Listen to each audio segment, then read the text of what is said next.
Chers amis d'Aiolfi.com, bienvenue dans un nouveau format de documentaire qui consiste à ramener les objets sur les lieux de leur mémoire. Suivez-nous pour découvrir les derniers ordres d'Adolf Hitler dans le Führerbunker de Berlin en avril 1945.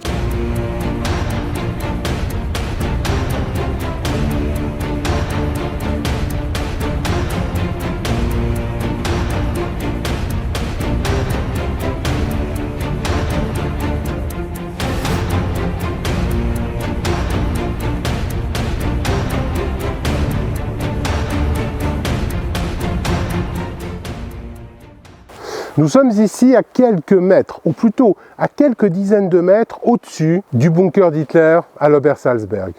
Ce bunker aurait pu jouer un rôle décisif car Hitler avait décidé en avril 1945 une opération s'appelant l'opération Alpenfestung et plus particulièrement de résister dans cette zone bavaroise au combat des Alliés. Pourtant, il décide de rester à Berlin et c'est du Führerbunker de Berlin que l'ordre que nous allons vous proposer aujourd'hui a été fait.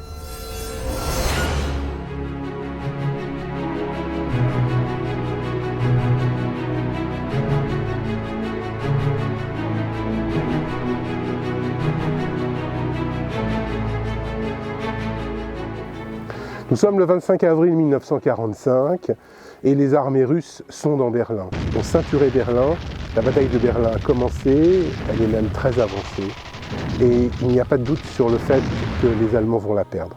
6000 chars, 7000 avions, 2 millions de soldats russes ont déferlé sur la capitale du Reich. Hitler est totalement obsédé par le grand Frédéric. Donc il regarde tous les jours le tableau qu'il a fait descendre dans son bunker, et plus particulièrement par la bataille de Künnersdorf en 1756, qui est une bataille qui a vu aux portes de Berlin le grand Frédéric gagner face aux armées russes grâce à un renversement d'alliance dû à la mort du tsar de Russie et l'avènement de la tsarine. C'est donc du fond de son bunker qu'Hitler va croire pouvoir encore restaurer la situation et déplacer des armées qui en fait sont des armées fantômes, des armées qui n'existent quasiment plus. Il prend la direction personnelle des opérations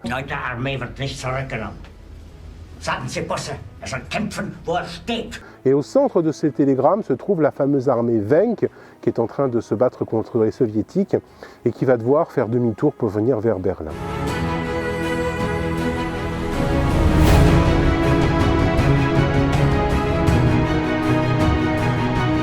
C'est le dernier ordre militaire d'Adolf Hitler, c'est le dernier fantasme d'Adolf Hitler également, c'est la toute fin de la bataille de Berlin et c'est à la suite de ce télégramme qu'Hitler va voir à quel point il n'a plus aucune possibilité de pouvoir manipuler les armées et qu'il ne lui restera plus que le suicide.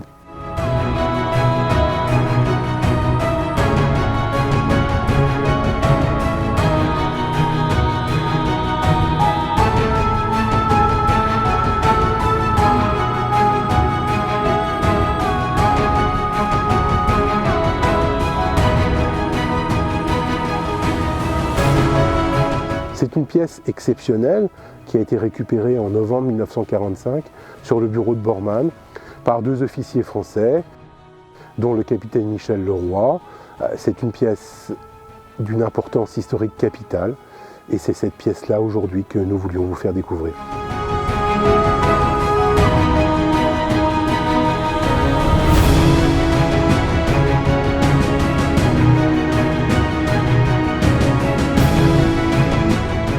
Les documents que nous vous proposons aujourd'hui sont des documents qui proviennent d'une incroyable chasse au trésor.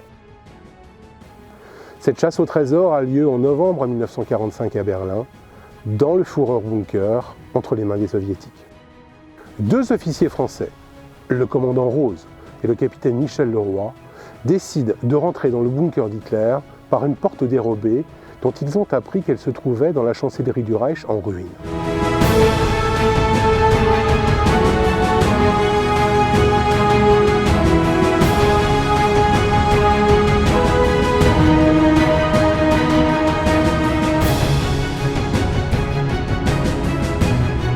Le Führerbunker d'Hitler est sous domination soviétique et personne ne peut y rentrer sans l'autorisation des soviétiques et sans eux.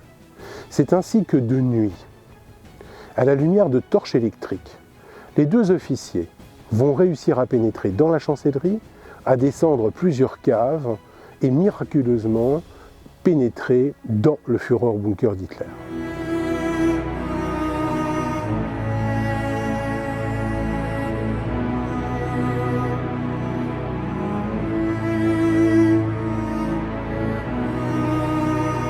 L'atmosphère y est absolument infernale, on est aux enfers, il y a une odeur de brûlé car tous les documents qui étaient à l'intérieur ont été brûlés par les proches d'Hitler sur son ordre.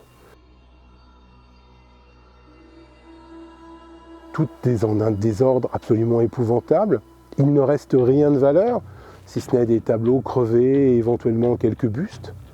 Il y a quelques centimètres d'eau sur le sol, sur l'intégralité de la surface du bunker.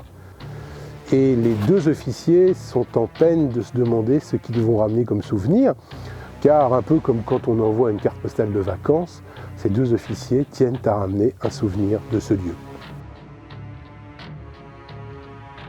Ils trouvent alors un bureau, un simple bureau, dans un désordre épouvantable, sur la table duquel règne une multitude de documents et de papiers. Les officiers n'ont pas véritablement le temps de se demander ce qu'ils trouvent, ils en prennent le butin et s'en vont. Et ce n'est que peu de temps après, alors qu'ils sont au calme, dans leur bureau, qu'ils vont découvrir qu'ils étaient dans le bureau de Martin Bormann.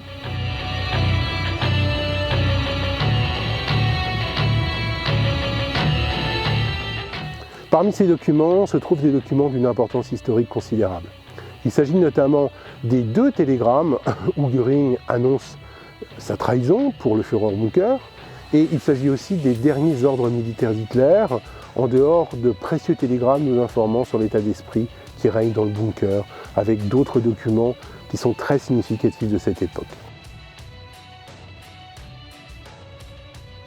La partie conservée par le capitaine Leroy nous est parvenue, et c'est cette partie que le capitaine Leroy a récupérée comme trésor de guerre que nous allons vous présenter dans cette vente exceptionnelle.